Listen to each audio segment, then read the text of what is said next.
Astaghfirullahalazim alladzi la ilaha illa huwal hayyul qayyum wa atubu ilaih. La haula wala quwwata illa billahil aliyyil azim. Hadirin hadirat rahmati Allah sekalian, Assalamualaikum warahmatullahi taala wabarakatuh.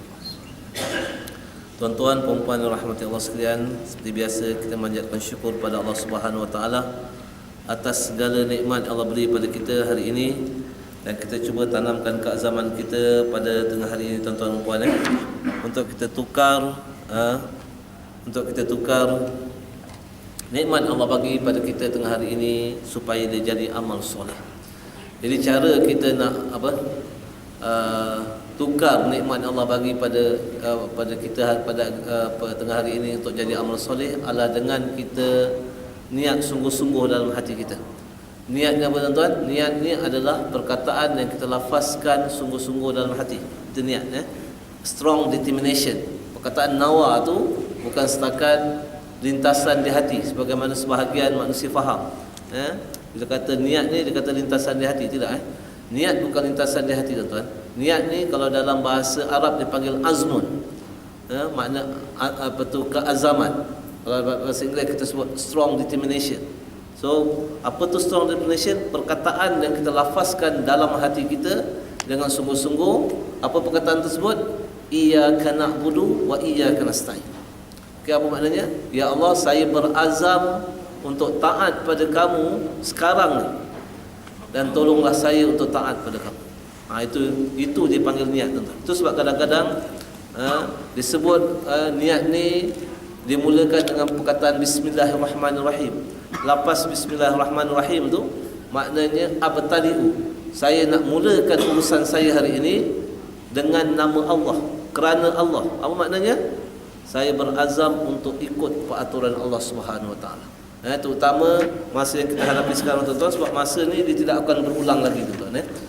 Sebab benda yang paling berharga adalah masa sekarang, present times.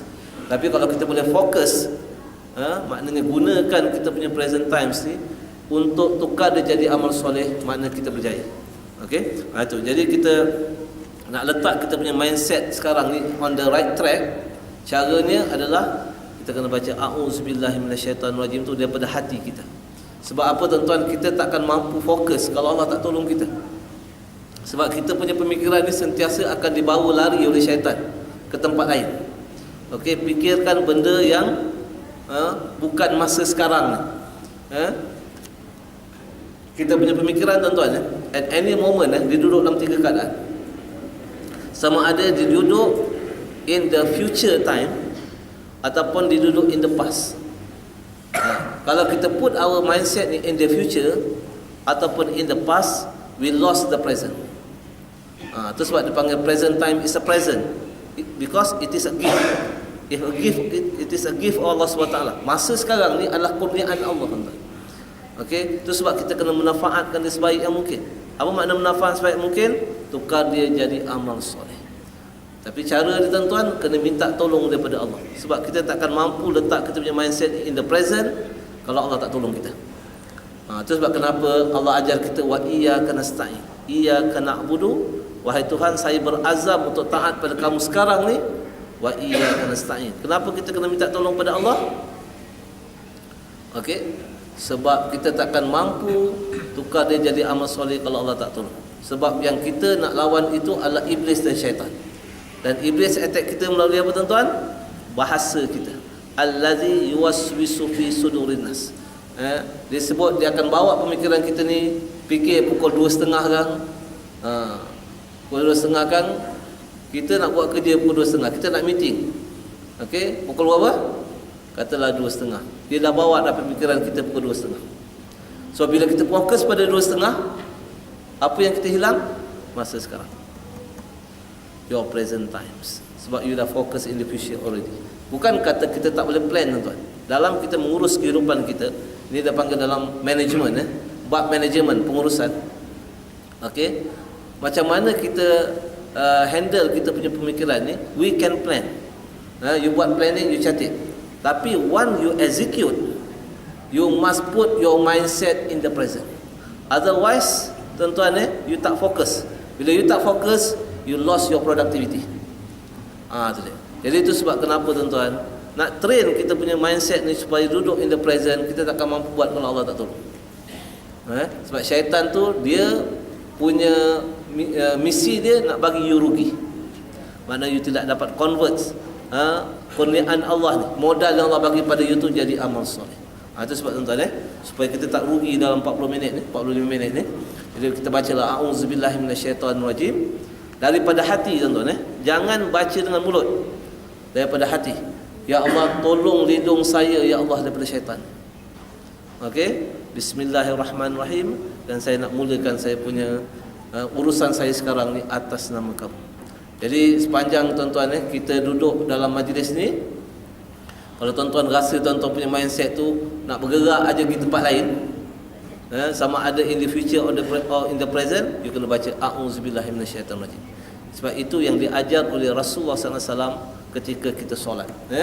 Ketika kita solat, Allah suruh kita fokus tak fokus pada bacaan kita, apa yang kita cakap. Tapi kadang-kadang baca tu duduk kat mulut, betul tapi otak gimana? Tempat lain. Dan ketika itu kita disuruh oleh Rasulullah SAW baca a'udzubillahi minasyaitonirrajim. Itu how kita manage kita punya solat. Tapi sekarang ni kita bukan nak manage kita punya solat saja, kita nak manage keseluruhan kehidupan kita supaya kita sentiasa fokus. Apa makna tuan-tuan? Supaya setiap aktiviti yang kita lakukan itu kita dapat convert dia jadi amal soleh. Sebab setiap aktiviti yang kita buat tu, kalau dia jadi amal soleh tuan-tuan, Allah bayar gaji kita immediately. Nampak tu? Katalah tuan-tuan duduk dalam majlis ni tuan-tuan istighfar, astagfirullahalazim, tuan-tuan perhatikan tiap-tiap apa juga perkara yang kita bincangkan. Okey? Setiap apa yang tuan-tuan buat tu malaikat tulis pahala dia. Dan itulah gaji tuan-tuan. Allah bayar gaji pakai apa dia punya currency? Pahala. Manusia bayar gaji pakai duit. Kenapa Allah tak pakai duit? Sebab tuan-tuan, sebab pahala tu lebih bernilai daripada duit. Pahala itu boleh menghasilkan duit yang cukup tuan-tuan. Okey? Macam mana dapat pahala? Kena pastikan setiap aktiviti itu ikut peraturan Allah. Tuan-tuan bekerja, tuan-tuan bercakap, tuan-tuan berniaga, tuan-tuan makan dan minum. Kalau tuan-tuan makan tu tuan-tuan tuan-tuan pastikan makan tuan-tuan tu mengikut peraturan Allah. Tuan-tuan bukan saja dapat sedap, dapat kenyang, tapi dapat pahala. So hari ini kena pastikan setiap aktiviti kita mesti selain daripada apa yang tuan-tuan inginkan, tapi yang pertama mesti dapat pahala. Sebab apa tuan-tuan? Sebab pahala tu nak jamin kebaikan atas apa yang tuan-tuan buat. Contoh tuan-tuan bekerja. Kalau tuan-tuan bekerja mengikut peraturan Allah, Al-Quran dan Sunnah, tuan-tuan dapat pahala dan tuan-tuan dapat duit. Betul? Dapat gaji dari segi ringgit Malaysia. Okey? Tetapi kalau ianya datang dengan pahala sekali, kerja tu datang dengan pahala sekali, maknanya Allah akan pastikan tuan-tuan punya duit tu dia cukup dalam kehidupan tuan-tuan. Yang kedua tuan-tuan, duit tersebut akan bawa tuan-tuan lebih dekat pada Allah. Maknanya duit tu barakah. Kalau tuan-tuan bekerja, tuan-tuan dapat gaji, tanda gaji itu barakah tuan-tuan. Tandanya tuan-tuan akan merasa cukup dengan duit gaji itu, tak kira berapa banyak. Sebab barakah suatu duit ni, kecukupan duit ni, dia bukan duduk pada banyak ataupun sikit dia duduk pada barakah. Apa makna barakah tu? Dia datang daripada pekerjaan yang dilakukan yang merupakan amal soleh. Dan dalam masa yang sama tuan-tuan, duit itu akan bawa kita lebih dekat pada Allah. Tapi hari ini kalau kita bekerja, kita berniaga, kita dapat duit, kita dapat untung, tetapi duit tersebut menghalang kita tuan-tuan lebih dekat pada Allah. Tuan-tuan kena istighfar banyak-banyak. Sebab kita bimbang duit yang tuan-tuan dapat tu tidak barakah. Tuan-tuan dan minta pada Allah bagi kita petunjuk. Adakah saya kerja ni ada benda yang salah saya buat ya Allah, benda yang melanggar peraturan kamu, itu kita kena cek balik. Itu sebagai mukadimah pada tengah hari ini, dan saya nak terus sambung pada buku yang saya baca tu. Kalau ada siapa-siapa boleh minta tolong kat mana saya berhenti Ada tanda tak? 4 aja. Muka surat 4 Okey, muka surat 4 Saya berhenti pada muka surat 4. Bab 1 ke? Bab 1 muka surat 4 Okey. Kita baca dulu Bab 1 muka surat 4. Okey.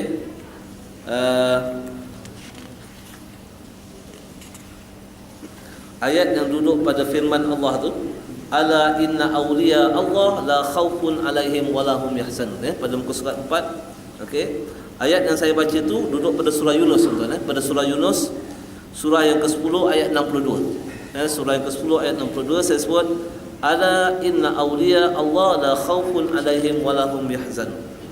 okey,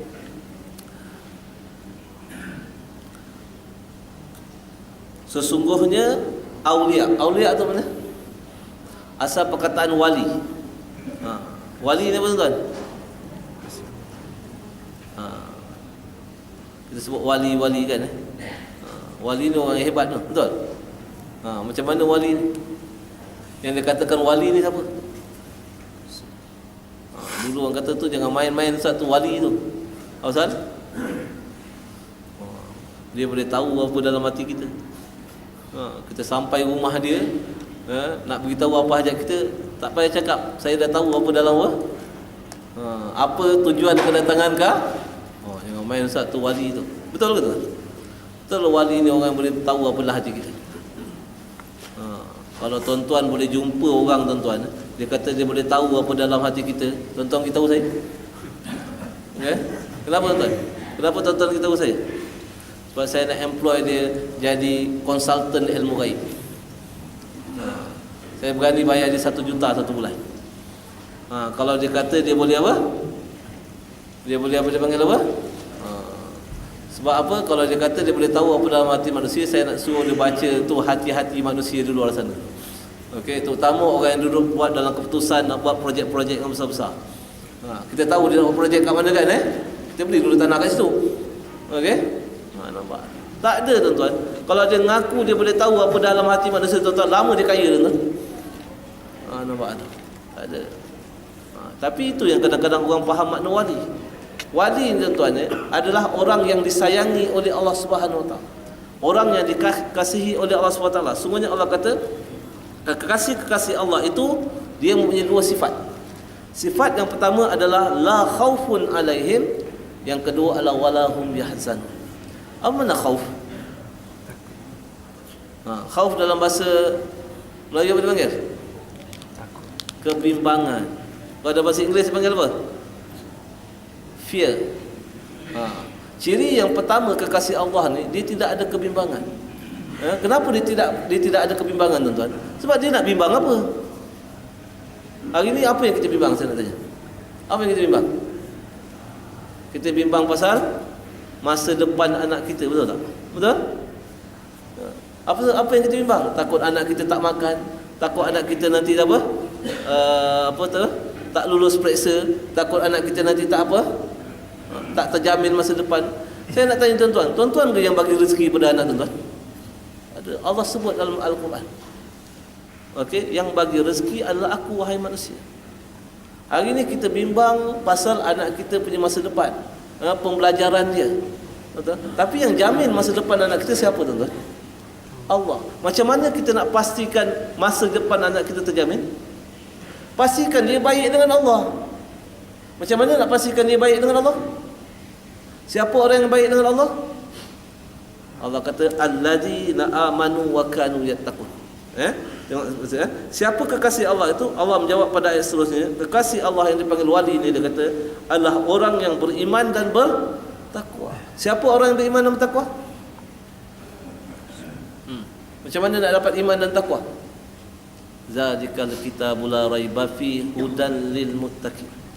Ini kitab yang tidak ada keraguannya, dia jadi panduan untuk jadi kekasih Allah, orang yang dijamin oleh Allah. Tapi hari ini, tuan-tuan, kalau kita bimbang masa depan anak kita, kita buat apa? Kita bagi pelajaran pada anak kita, betul tak? Apa pelajaran kita bagi? Apa profession yang boleh menjamin masa depan anak kita? Cuba tanya. Cita-cita adik apa? Apa cita-cita adik? Nak jadi apa? Nak jadi engineer, nak jadi accountant, nak jadi arkitek. Boleh ke tak boleh? Boleh, tuan-tuan. Saya tak kata tak boleh. Tapi ada satu benda yang manusia terlepas pandang. Hari ini kita hendak anak kita mahir ilmu matematik, bahasa Inggeris, sains dan sebagainya. Tanya diri kita tuan-tuan, sejauh mana kesungguhan kita nak anak kita mahir dengan Al-Quran. Sebab nak bagi jaminan masa depan anak kita tuan-tuan, siapa yang nak bagi jaminan? Allah saja. Dan hanya anak kita kalau baik dengan Allah sahaja yang akan terjamin masa depan mereka. Kalau tak ada, tak ada. Tapi sejauh mana kita nak benda macam tu? Sejauh mana kita nak anak kita mahir dengan Al-Quran berbanding dengan kita nak anak kita mahir bahasa Inggeris, matematik dan sebagainya. Itu kita jawab sendiri tu. Okey? Allah kata sesungguhnya wali Allah ni, kekasih Allah ni, nombor satu, dia tidak ada kebimbangan. Kita nak bimbang apa tuan-tuan? Kita ada Allah. Siapa Allah? Dia maha adil, dia maha kaya, dia maha pemberi rezeki.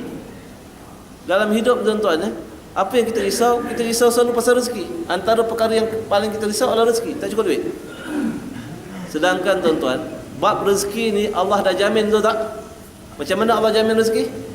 Umur kita tu, katakanlah kita hidup 50 tahun, 60 tahun, maknanya sepanjang 60 tahun tu Allah dah tulis rezeki kita. Maknanya selagi kita tak mati, selagi itulah kita akan makan tu.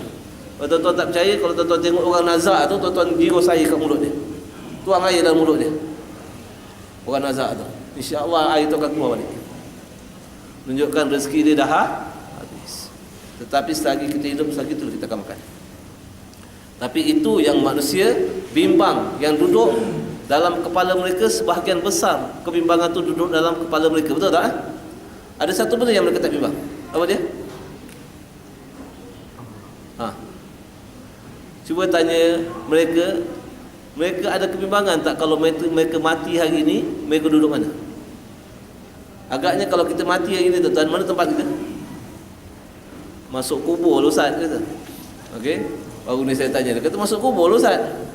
Kan? Kubur tu apa tuan-tuan? Kubur tu al-qabru rawdatun min riyadil jannah. Kubur itu adalah taman daripada taman syurga, atau apa? Lubang daripada lubang-lubang neraka tuan-tuan. Nampak? Maknanya kalau kita mati hari ini tuan-tuan, sama ada kita duduk di taman syurga ataupun kita duduk di lubang neraka. Na'udzubillah min zalik. Tapi cuba tanya manusia, buat survey tuan-tuan, mereka fikir tak benda tu? Sekarang tak ada tuan-tuan. Mereka banyak fikir pasal besok, lusa, minggu depan, tahun depan, pasal gaji, pasal tak cukup duit dan sebagainya. Mereka jarang bimbang hari ini kalau mereka mati mereka duduk mana. Sedangkan itu yang paling dekat dengan mereka yang sebenarnya. Imam Ghazali kata apa? Yang paling dekat dengan kamu wahai manusia adalah hari kematian kamu. Tapi sejauh mana manusia bersedia untuk hadapi keadaan itu? Yang sebenarnya tuan-tuan, manusia ni, benda yang Allah jamin tu yang mereka bimbang. Yang Allah tak jamin apa tuan-tuan? Apa yang Allah tak jamin lagi ni? Allah tak jamin hari ni kalau kita mati kita masuk syurga. Itu Allah tak jamin. Kecuali kalau kita letak diri kita sebagai calon syurga. Siapa calon syurga? Orang yang sentiasa baiki diri mereka dengan Al-Quran. Itu dia panggil calon syurga. Jadi orang yang seperti ini Allah Ta'ala kata, kekasih Allah ni, sifat mereka yang pertama adalah mereka tidak ada perasaan bimbang. Sebab apa mereka tak ada perasaan bimbang tuan? Sebab mereka rasa Allah ada sama mereka. Jadi mereka nak bimbang apa? Allah tu, kalau mereka bimbang pasal rezeki, mereka tak perlu bimbang sebab mereka ada Allah yang maha kaya. Bukan sahaja kaya, pemurah pula tu. Nampak tu? Kalau mereka bimbang tentang keselamatan mereka, mereka tak perlu bimbang sebab apa? Sebab mereka ada penjaga yang maha kuat. Kalau mereka bimbang pasal kesihatan mereka, mereka tak perlu bimbang sebab apa? Sebab mereka ada Allah yang mampu menyembuhkan mereka. Jadi mereka nak bimbang apa? Itu sebab tuan-tuan, kekasih Allah ni sifat yang pertama, mereka tidak ada kebimbangan. Sebab mereka tahu mereka ada Allah yang memiliki segala-galanya. Itu sebab bimbang tuan-tuan disebut fear. Bila kata fear ni, dia adalah perkara yang menyangkut benda in the future, mustaqbal, al-mustaqbal. Kita bimbang, benda belum berlaku lagi tapi kita bimbang. Itu sebab dalam bahasa Inggeris panggil apa? Fear. Apa saya cakap fear dulu? Fear apa dia? False evidence. Ingat lagi tak tu? Saya pernah sebut dia tak? Fear tu adalah F tu false. False evidence appeared real. Itu dia panggil apa? Fear. Benda tu belum datang lagi tuan-tuan. Apa cakap? Kalau kita cakap kalau kalau tak naik gaji ni habis saya. Kalau tak lulus projek ni habis saya. Nampak? Benda belum berlaku lagi. Kenapa kita fear, tuan-tuan? Sebab kita tak baik dengan Allah. Okey? Itu sifat pertama kekasih Allah. Dia tidak akan ada kebimbangan. Okey? Kalau orang tu tak tolong saya, habis saya. Kita tak perlu pertolongan manusia. Kita ada Allah, tuan-tuan. Kalau manusia tak tolong kita, kita tak perlu bimbang. Allah ada. Dan Allah tu Maha Kaya. Jadi kita nak bimbang apa? Yang patut kita bimbang hari ni apa? Saya nak tanya. Yang patut kita bimbang hari ni adalah sama ada kita baik ataupun tak baik dengan Allah. Itu yang patut kita bimbang. Bukan kita bimbang tentang apa yang patut berlaku. Okey? Hari ni kalau orang berniaga, dia bimbang apa? Bimbang dia rugi. Nampak? Sepatutnya kalau hari ni kalau kita berniaga, kita patut bimbang apa?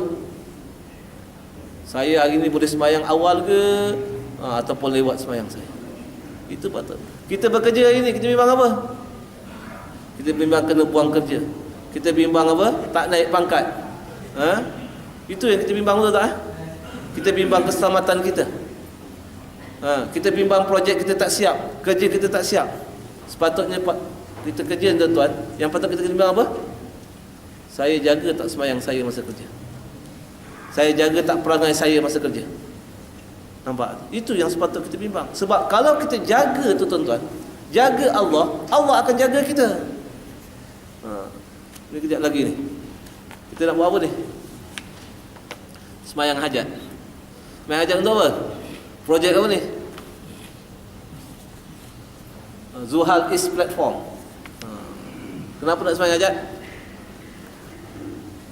Sebab nak minta Allah mudahkan apa? Urusan kita. Macam mana nak minta Allah mudah urusan kita?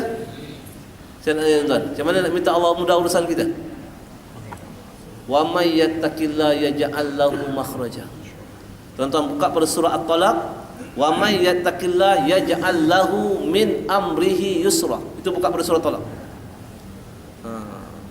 Kan Allah kata cara kamu bertakwa pada aku. Apa benda bertakwa? Fokus pada amal soleh. Okey, fokus pada amal soleh. Jaga urusan aku wahai manusia, aku akan jadi semua urusan kamu jadi mudah. Jadi saya nak beritahu tuan-tuan, kita boleh minta sembahyang hajat kejap lagi. Tapi minta sembahyang hajat jangan hanya minta angkat tangan doa, tuan. Sebab itu bukan doa dalam erti kata yang sebenar. Kita nak minta sembahyang hajat hari ini, kita kena pastikan mereka-mereka yang terlibat dalam projek ni, apa dia? Buat apa? Kena taat pada Allah. Kena pastikan orang yang terlibat dalam projek ni sedaya upaya kita solat di awal waktu. Boleh? Nampak tu. Kena pastikan orang yang terlibat dalam projek ni, okey, pergi ngaji Quran. Sibuk macam mana pun kena pergi ngaji Quran. Itu bukan saya cakap, tuan-tuan. Itu Allah cakap. Kalau kita tak buat benda tu, tuan-tuan, tak ada jaminan Allah akan mudahkan urusan kita. Sebab Allah sebut, wa may yattaqillah yaj'al lahu min amrihi yusra. Kalau kamu bertakwa, apa makna takwa? Amal soleh. Jaga aktiviti-aktiviti yang kamu lakukan wahai manusia, dan orang-orang yang terlibat dalam aktiviti tersebut taat pada Allah. Allah kata aku akan jadikan urusan kamu mudah. Jangan kita doa, tuan-tuan, jangan angkat tangan. Sebab benda ni Rasulullah SAW pernah sebut dalam apa?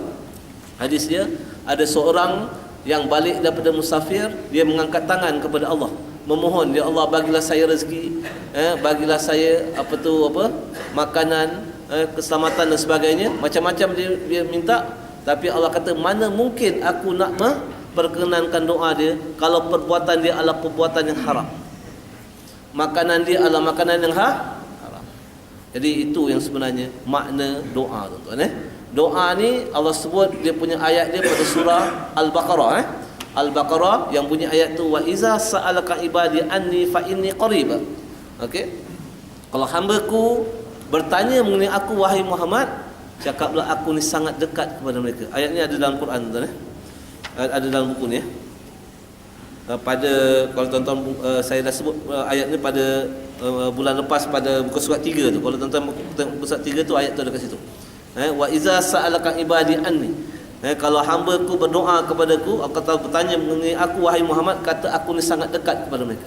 Ujibu da'watad da'i idza da'an. Okey,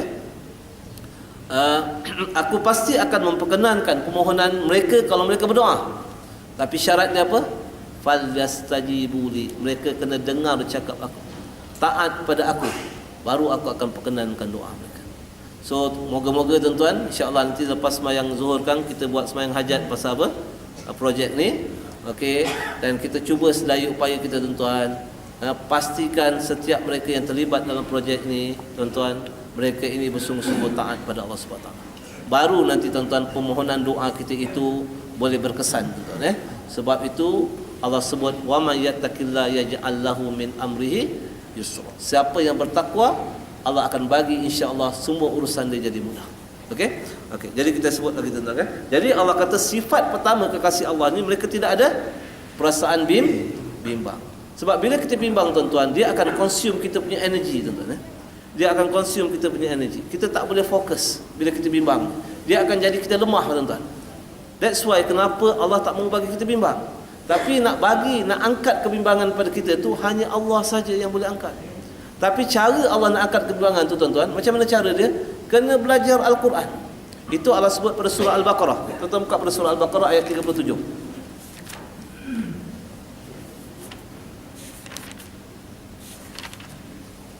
Ayat 38 surah Al-Baqarah. Macam mana nak angkat kebimbangan tu? Allah kata qul nahbitu minha jami'a. Turunlah kamu semua ke muka bumi. Kesemuanya turun. Allah kata fa imma ya'tiyannakum minni huda. Maka apabila pasti akan datang kepada kamu daripada kami petunjuk kami, yakni kitab-kitab kami.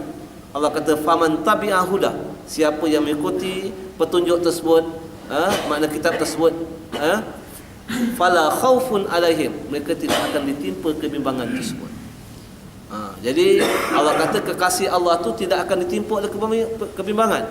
Okey, tapi kebimbangan tu macam mana nak diangkat? Dengan syarat kita belajar Al-Quran.